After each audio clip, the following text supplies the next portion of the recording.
waa munaasabad xariga looga jiray nalalka cadceedda ku shaqeeya oo laga hirgeliyay deegaanka Awdinle ee gobolka Baay waxaana munaasabadii xariga looga jiray goobjoog ahaa gudoomiyaha degmada Baydhabo Cabdullaahi Cali Watiin wasiirka wasaaradda waxbarashada ee dowlad goboleedka Soomaaliyeed ee Koonfur Galbeed Soomaaliya maamulka deegaanka Awdinle iyo mas'uuliyiin kale gudoomiyaha degmada Baydhabo ee xarunta gobolka Baay Cabdullaahi Cali Watiin oo ka hadlay madasha ayaa tilmaamay inay ka shaqeynayaan sidii deegaanada ku teedsan magaalada Baydhabo ee xarunta gobolka Baay looga shaqeyn lahaa bilic soo celintooda iyagoo kaashanaya dadka deegaanka. Bismillahir Rahmaanir Rahiim. Haddana may xarig jiraan soodaradii oo la kiray deegaankan Awdinle oo tiriyo deeris dhexdan iyo farxad siisi margaasan mayna soolar ka film magaalada bay inta badan inta guubsan may ka film may boohaya ee nagadan dabcan walbana may baa kordhin amaanka iyo bilad magaalada may walbana ka kordhin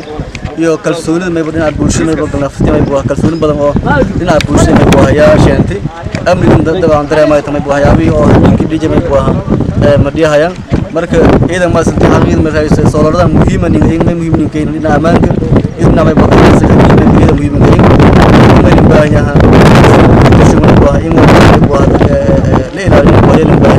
صورك ده عن طبعا بوسا كراس بوساق ما يبغاها ما يفعلين الكل ما يبغاها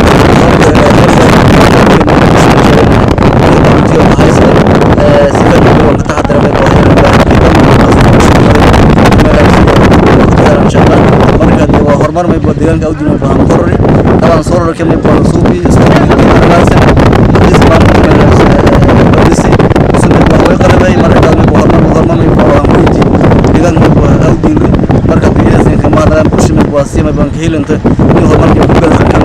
wasiirka wasaaradda waxbarashada hidaha iyo tacliinta sare ee dowlad goboleedka Soomaaliyeed ee Koonfur Galbeed Soomaaliya Maxamed Abuukar Cabdi ayaa dhankiisa sheegay inay ka go'an tahay maamulka Koonfur Galbeed Soomaaliya in deegaanada uu ka arrimiyo maamulka Koonfur Galbeed Soomaaliya laga hirgeliyo baahiyaha asaasiga ah ee ay tabayaan dadka deegaanka oo soonaradii magaalada hamiinkii dhan keentay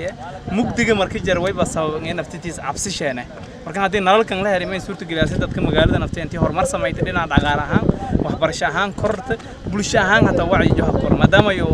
ganacsiga ilaaha min socdo kor dadkii ka dhiirinaada koran ilaaha minkiin inuu shaqaysadaan milifadaan socdaan markan way la naamay la raayidan aan kama siin cid kasto dad ku caawidi suurta galiidinantii intan la sameeyo